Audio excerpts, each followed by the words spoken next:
Overwhelming majority of the projects that were submitted to this summit sort of had we asked about their quote-unquote business model, and the answer was sort of all of the above. We'll take it from wherever we can get it, and understandably. Unfortunately, though, there's not a strong history of philanthropic money and venture money coexisting. Is that something is that another comfort zone that we just have to learn how to work better? I mean, there are tricks with it, and some of them are legal tricks. Yeah. I mean, I'm all for it. I think hybrid business models are key, and we're looking at lots of things beyond that, frankly, in approaching it. But I think there are some questions in terms of how you take the money, how it's used, that make it fairly complex. Salon has had some experience with it, but similarly for you, I assume that presents many complications from a foundation standpoint as well. I want to talk just a little bit more about comfort zones. We've seen a couple of projects which, in pursuit of market viability, are thinking of new ways, some might say taking liberties with, blending editorial content with advertising. Where do you see that evolving? all for it.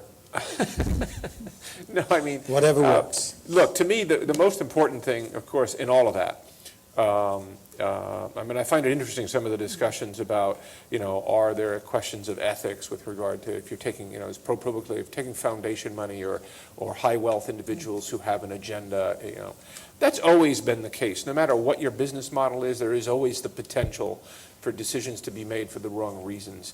I think that the solution there is good ethics in the first place, and great transparency about what you do. Mm-hmm. Right. I remember in the early days of Salon, I wasn't part of it, but I had provided their seed funding very early on, and so it was when the notion first came up to put a link next to a book review saying you could buy the book. Mm-hmm.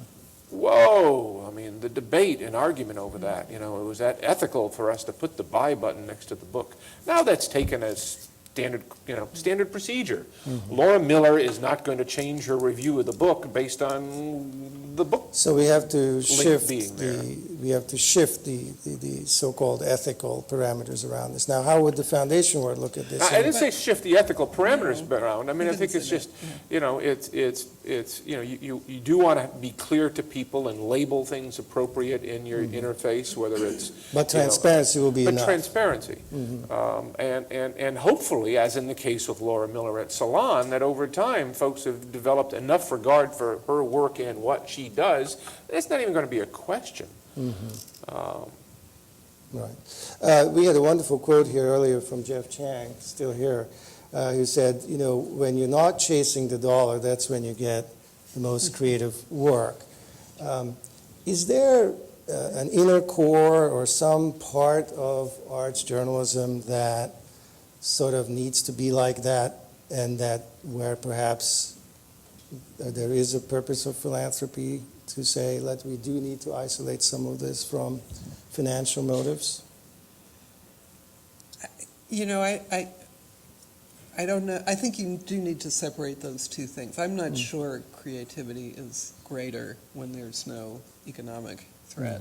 I'm not sure I agree with that at all. But I do think people should be paid for their work anyway, whether it makes them more creative or not. I think this is one area where we can certainly generate some agreement. By the way, I don't think there is any isolating, from your source of funding. Whether it's nonprofit or commercial, there is no question that anybody who tells you that doesn't have any influence on your thinking is just not being honest about it. And I'm not saying they're being unethical, but if you've taken foundation money, you are thinking, what am I doing in my efforts over the course of this grant to do the right thing, to make sure I've satisfied that grant officer and that foundation for what they were looking to achieve. It may be in what you cover. It might not be that you've skewed your coverage.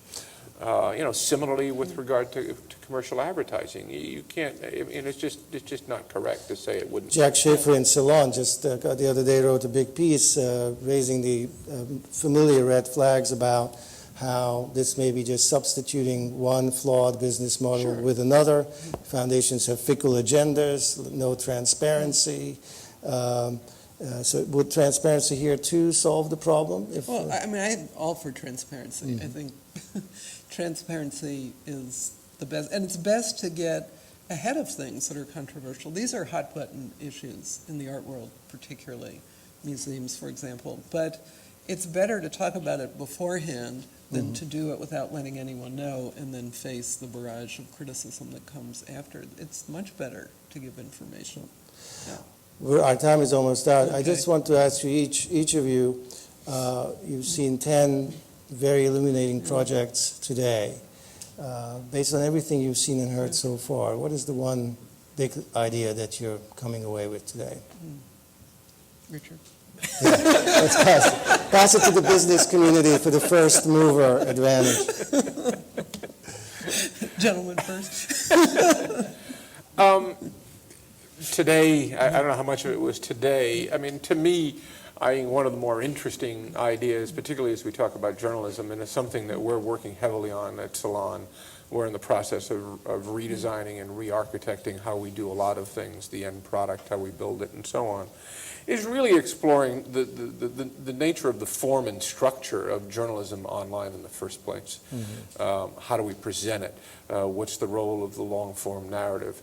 How do we architect our sites that get beyond the vestiges of the old model of ephemeral streams of articles towards sort of living resources about key subjects?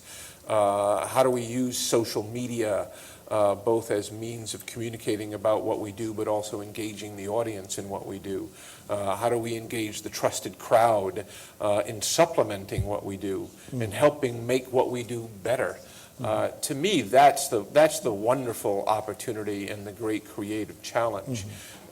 Is not just think about this evolution as about, gee, the business model, got to figure out the business. Yeah, we got to figure out the business model. But more importantly, I think we're still at the very early stages of the evolution of the medium. And I think there's just wonderful opportunity there to do interesting things. And there too, that's why I think going forward, the end results will be far better. The last word is yours. No. Well, I learned a lot today. I really did learn a lot. And I agree, it's early days. And I think what this helped me in terms of something Doug said at the beginning, not to get stuck in the lamentation about what we're letting go of, and to start thinking about what could be. And I think there were a couple of examples today. They might have been fragile, but they are doing it. You know, they are supporting, they are paying writers, they are, getting some funding. So it's the beginning. Well, with that, thank you very much. Thank you. Thank you.